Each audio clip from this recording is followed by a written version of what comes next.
Assalamualaikum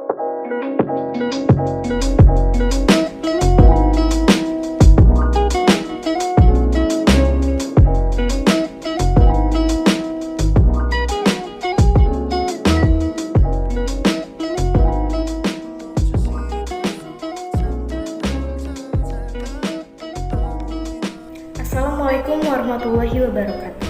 Salam generasi milenial. Perkenalkan, nama saya Tarisa. Jadi di sini saya akan menjelaskan tentang fintech. Apa sih itu fintech?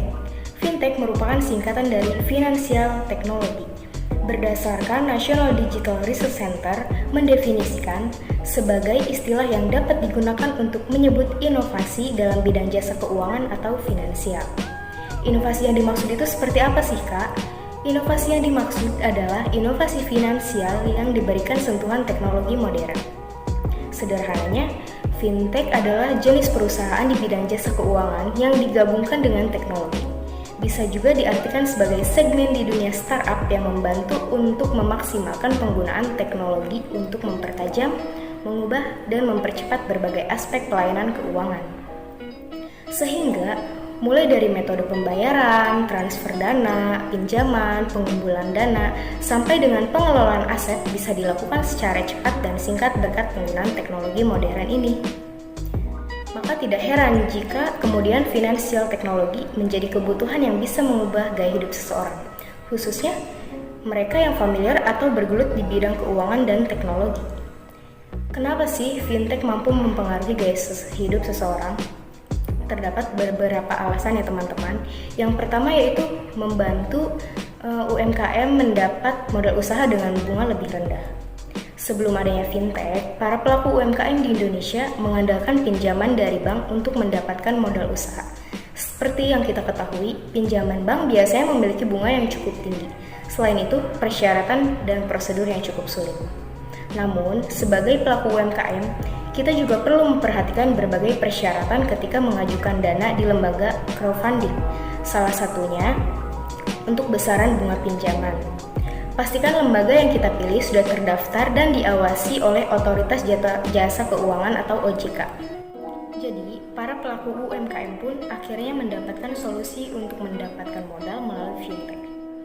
Sistem ini disebut juga dengan peer-to-peer lending yang berarti praktis berbasis online platform yang mempertemukan pelaku UMKM yang butuh dana atau modal dengan orang-orang yang bersedia berinvestasi meminjamkan uang mereka. Yang kedua yaitu alasannya karena untuk menyediakan layanan finansial.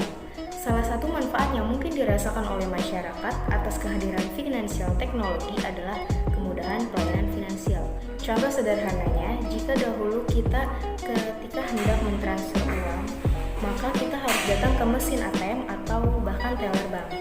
Sedangkan dengan adanya financial technology, maka kita tidak perlu lagi mengantri karena kita sudah bisa melakukannya melalui smartphone. Tidak hanya transfer dana atau uang, fintech juga memungkinkan kita untuk menyetorkan berbagai tagihan seperti tagihan telepon, listrik, air, bahkan BPJS. Jadi, kita tidak perlu lagi keluar rumah untuk melakukan segala transaksi tersebut. Yang ketiga yaitu fintech mendukung inklusi keuangan.